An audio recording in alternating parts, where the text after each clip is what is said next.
And welcome back. We're moving into our first segment for today. And as promised before the break, we're sitting down to talk about the new Time Out campaign launched by UNICEF and impacting how we deal with violence that our children face. And joining us for this conversation, we have UNICEF representative in Belize, Ivan Yerove. Good morning. And welcome back to the show. Good morning. Thank you so much, guys, for having me. Now, Ivan, let's talk a little bit about how this program, this campaign actually came about. Well, if we look at the statistics, if we look at the and read the newspapers, listen to the news, etc., we see that the violence that are currently affecting children are increasing, unfortunately. The situation cannot continue that way. So UNICEF has been, traveling within the country and talking to children, because for us it's so important to listen to them, to get to know what they think about that, what are the issues that are affecting them. And based on the statistics, based on what is happening every day and talking to children, we realize that the level of violence is increasing, and therefore we decided to come out with a strategy. We don't like, and I don't like to call it a campaign, because usually campaign is for 6 months, for 4 months, very intensive activities, and then it's going down till it disappears. So we decided to have this as a strategy. 2, 3, 4 years from now, probably we're going to see some results in terms of reducing the level of violence in the next decade. I don't know. We're not sure about that yet. But we decided to come out with this strategy to make households think about this issue. Right? For us, it's so important if somebody at home says, "Did you see this piece of communication? Did you see this video about violence? What do you think?" That's for us so important, because it's key to, first of all, recognize that the way we are disciplining kids is not the right one. So for us, it's a matter of putting the topic on the agenda. Let's discuss it. Now, when you talk about that, of course, you'll have some pushback. And some of it has to do with what people consider to be some cultural ties. It is just a foreign concept, and culturally, we've always done this. So what's your response to that?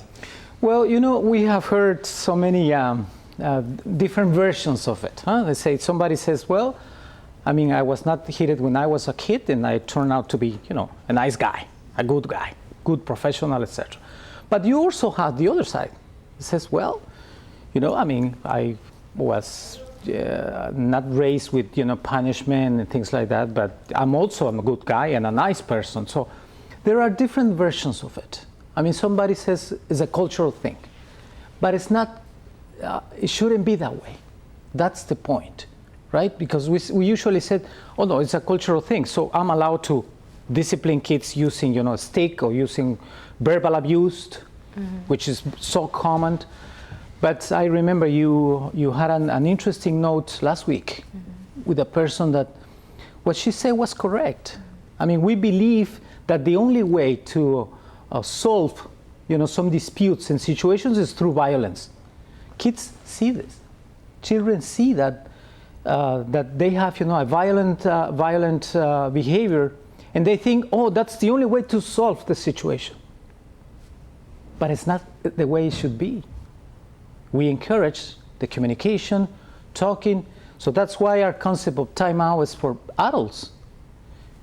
Think, probably it's a matter of 5-10 seconds that we are requesting some timeout to say, hey, timeout. Instead of calling your children, your boy, your girl, stupid, you are wasted, things like that, time out. Just wait a minute. They're rolling the video now, and I think it's great if people can be able to hear it. This is actually the first video that was launched last week, and it touched the very same issue that you're speaking about, verbal abuse. So we could go full sound to this one. Or probably play from the start. Yeah. All right, so they're gonna cue it back up for us, because I think it's great for people to be able to see what you're speaking about, and then we can talk about the basis of this ad. Here we go.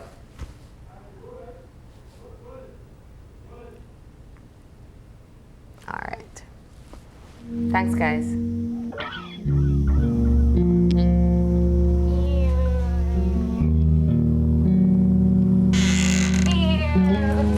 Hey, Dad. Hi, Brian.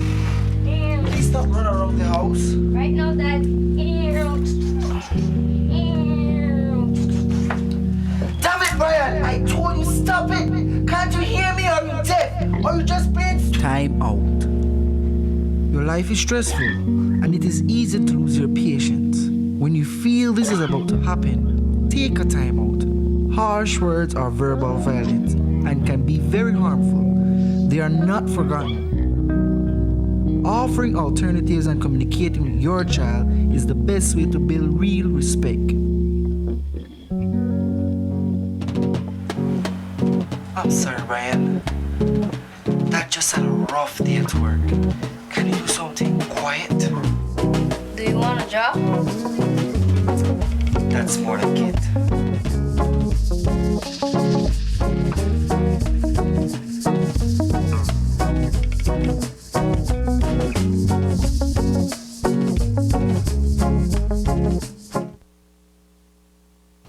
And there you had it, of course, a full view of the ad itself. Now, working on the ad, how did the concept actually come about to actually call it a timeout, first of all, and also to capture that kind of interaction between father and child? Well, you know, we wanted to show the situation. In this case, it's verbal abuse, right? But we thought that it's not enough just to, to put the topic on the agenda without giving any sort of solution, or at least an alternative. Let's call it that way, an alternative. So we said, if we present the case, verbal abuse, we are also sharing what is supposed to be an alternative for that. Time out. Before, because in the video you watch that the father is about to call him, to call the child stupid. Right? Those words, you never forget those words. So we said, time out. Think. Do something with the kid. Relax for a while, do something. I know it's not easy.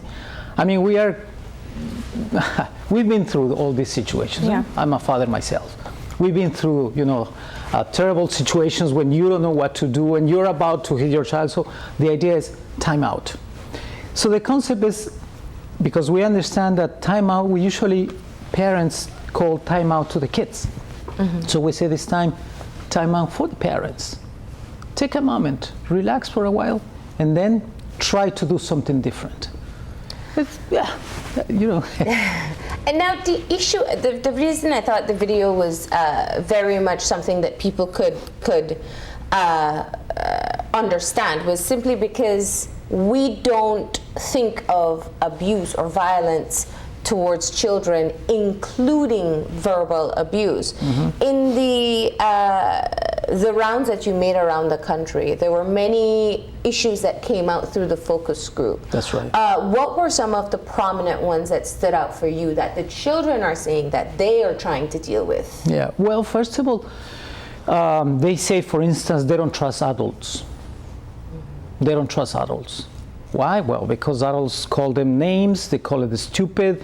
You're wasted. You are the reason why I'm with your mother. I mean, things like that. I mean, we have some testimonials, really strong ones. I mean, from 10, 12, 13 years old girls and boys,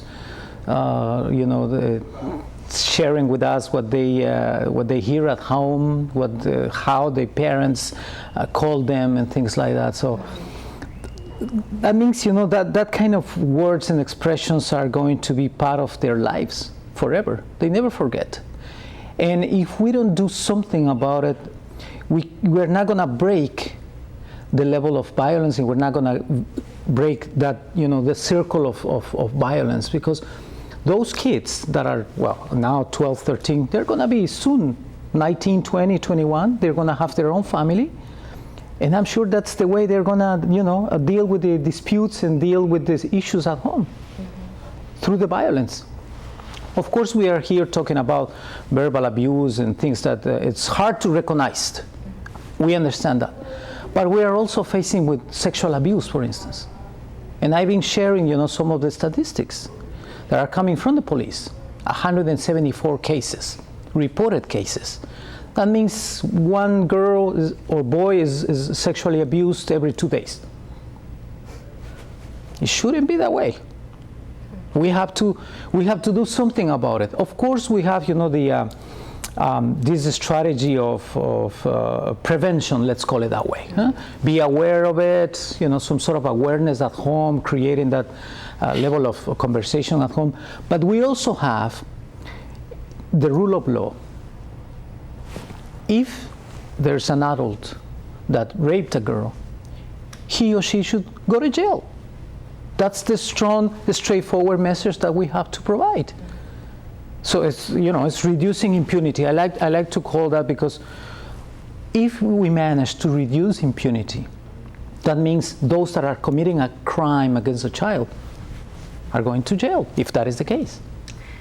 You said earlier that one of the main aspects of the strategy is not only to get the conversation started. And we know once we start saying, let's remove corporal punishment, there will be lots of conversations or debates taking place. Of course. But you also want to provide alternatives, because this has always been the challenge. When they remove corporal punishment from the schools, people said, well, how are we going to discipline the children? That's right. What is going to be provided for in the strategy to be sure that if you're telling parents, listen, don't call your child stupid, learn to control your anger in the moment, or don't hit your children, where will they learn the supplemental information on how to manage that situation? Yeah. This is not, it shouldn't be a UNICEF's own strategy. I think, reducing violence is everybody's business. We are also, along with the production of materials, we are also, conducting activities at community level, what we like to call communication for development. That means not just coming to a community to share the message. We are coming to communities to talk to them, to listen to what they think about that. Maybe it's a matter of cultural aspects. We don't know, but we have to deal with those issues.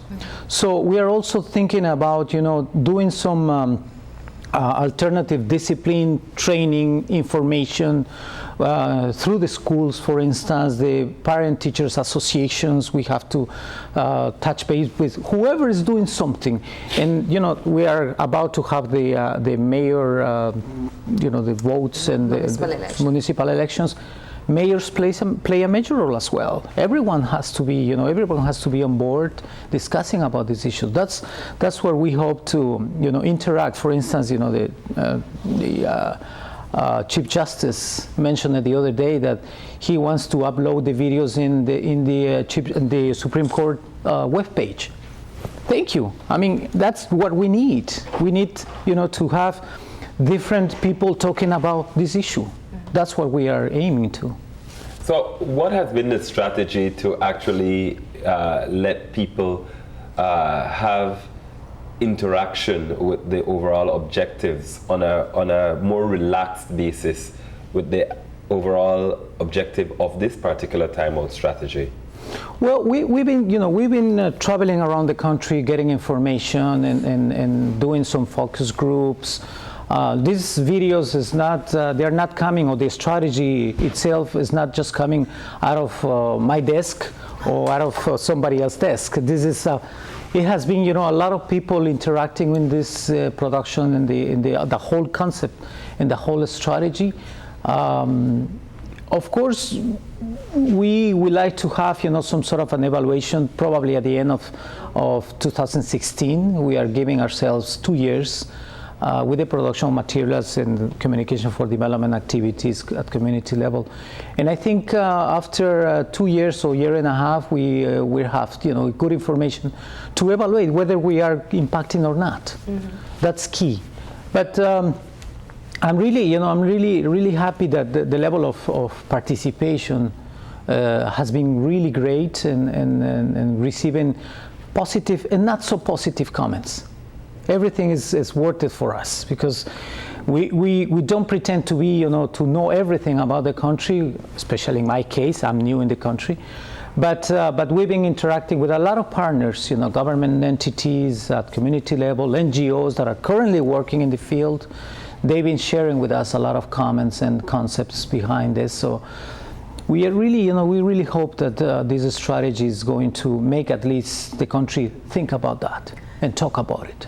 Zoning in on the particular issue of corporal punishment, which is perhaps one that has been debated for a very long time. And as you mentioned, there have been many NGOs who've been trying to work on getting, in fact, as signatories to the Convention on the Rights of the Child, we have a responsibility to be able to eliminate corporal punishment. However, it is not something that is an easy sell to the public. What would be, if from your professional stance, what would be the reasons why you believe corporal punishment should be something that Belizeans should consider to eliminate from their arsenal of how to deal with their children? Well, it's, first of all, it's not a normal situation. Let's put it that way. Let's start from there. It's not normal, right? Second, as I was saying, if we don't break somewhere the circle of violence, it's not going to happen. No one is going to break that. Third, if, for instance, the education sector, right, has passed a law and we need to provide some alternatives. What is the complaint about the teachers, or what was the complaint about, when the law came on board and it was, they say, well, and now where is my level of control, right? Because if I cannot hit my student, how am I going to discipline that guy? So we have to provide alternatives for them. And we are currently working on alternative discipline. We have some training packages. We've been working with the Ministry of Education. We need to insist. We need to continue doing the activities and supporting. But we also need to have some sort of a speak up culture, right? I mean, it's not normal. If teachers are not supposed to hit a child, right? Why they continue doing it? So the student has the right to say, hey, it shouldn't be that way. Well, but you're not behaving. Well, but there must be some alternatives for that. So that's, I know it's not an easy task. We are bringing here, something that is difficult to, first of all, recognize. That's why I'm saying for us it's so important to recognize there is an issue here. If you don't recognize, forget it. I mean, we can have like 10 years sharing videos and talking about alternative discipline and talking about prevention of violence and things like that. Nothing's going to happen. Nothing's going to happen. So the next decade, we're going to have those children that are currently 12, 13, they're going to be parents. So what you're saying is, it doesn't matter if timeout is released at this time and people opposed to it. You simply want the conversations to get started, especially on corporal punishment. You want the conversation to start again. That's right. Not only in corporal punishment, we are talking about verbal abuse, sexual abuse, gang-related violence, neglect. Those issues, I mean, we need to discuss. We need to put it on the agenda. We need to, have everyone talking about it. And hopefully, we're going to see some results in terms of reducing level of violence. You mentioned the other day that 70% of kids that were interviewed in the Mix 4, that was, the survey we conducted back in 2010 and released the results in 2011, 70% reported, that some level of violence, they had been through some level of violence. We are going to conduct a new Mix 5 this year. Let's see the results. Probably it's less than 70%. Hopefully it's less than 70%. Probably it's more. What the country is going to do about that? Violence is not something that we should see it as an isolated event. Violence is impacted in the achieving the MDGs, the Millennium Development Goals, achieving development goals in terms of national strategies. It's a cross-cutting issue. It's a cross-cutting issue. Now, the question that, for me, I'm trying to figure out how to word it correctly, because you're talking about child protection issues in general. In general. when people look at some of these situations and they don't see it as a problem, how do you get them to change the behavior? Or what is the hope here in terms of, is it more an alert or sounding an alarm to say that, listen, this is an issue that you should be thinking about?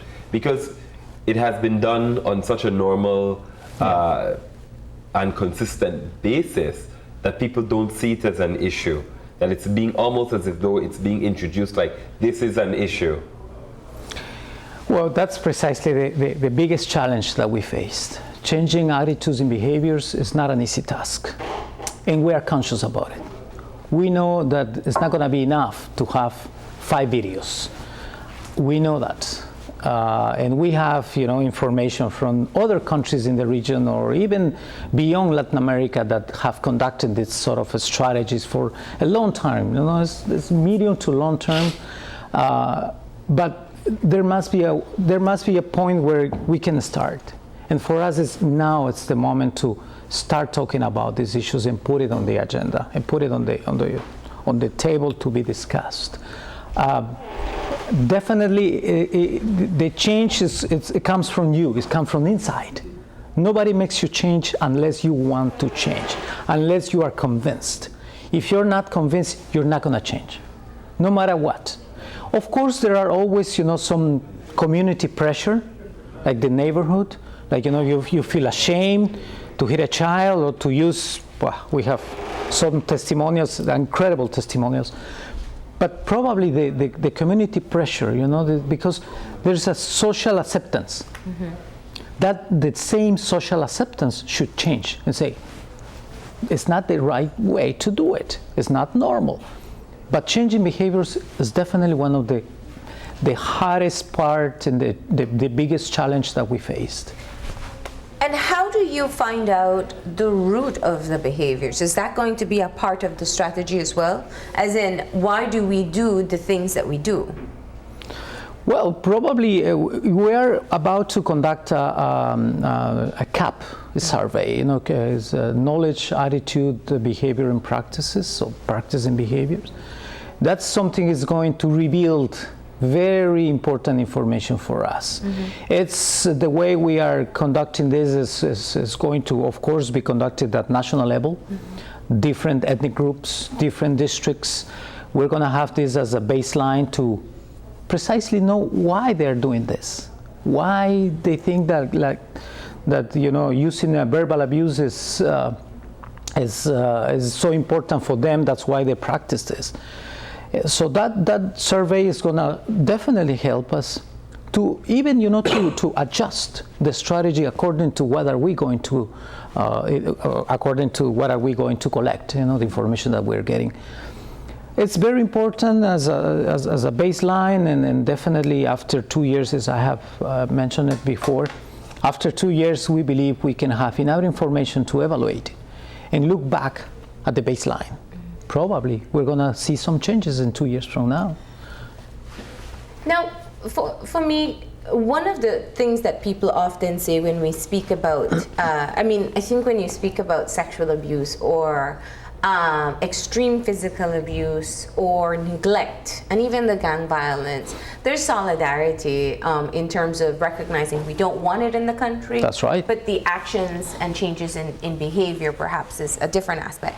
But specifically when it comes to how parents discipline their children at home by using physical punishment is one that probably will be seen in many different ways from different households.